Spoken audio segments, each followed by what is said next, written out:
Hello dear students, welcome to AS startup. Mid term और final term की कितनी weightage है इसके बारे में आप जानिए। देखिए, मैं इस वीडियो में क्लास 9th के रिगार्डिंग बात करने जा रहा हूँ। देखिए, आपके जो एग्ज़ाम हुए ना मिड टर्म के, तो आपकी ये जो एग्ज़ाम 80 मार्क्स के हुए ना, ये 20 मार्क्स में कन्वर्ट हो जाएंगे।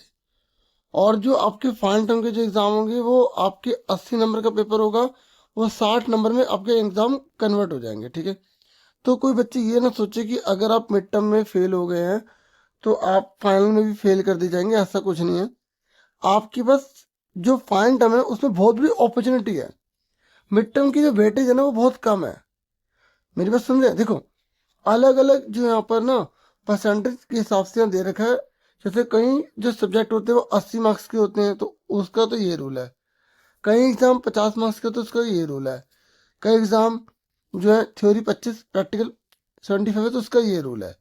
ठीक है, आप यहाँ देख सकते हैं, पढ़ सकते हैं कि मिड टर्म और एनुअल एग्जाम की कितनी वेटेज दे रखी है। ठीक है, समझे ना मेरी बात? तो कई बच्चे बहुत ज़्यादा इसी डाउट में हैं, तो आप डाउट ना करके अपनी स्टडी को पर फोकस कीजिए। फाइनल टर्म जो है बहुत ज़्यादा वैल्यूबल है। उसके मार्क्स जो है ना, वो आपको जो मिड टर्म में आपके मार्क्स कम पड़ रहे हैं उसको पूरा करवाने में बहुत हेल्प कर देंगे।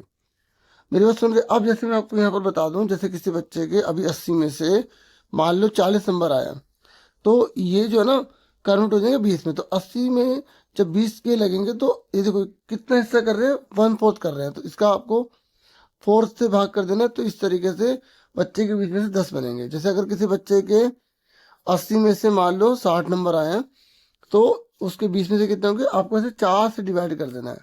तो 4 एकम 4 हो जाएगा, इससे 2 दे देंगे, 4 पंजे 20, तो 15 नंबर उसके आएंगे 20 में से। तो इस तरीके से जुड़ देंगे। और कितने नंबर वाला पास है मैं आपको बता दूं कि 33% वाला बच्चा पास होगा।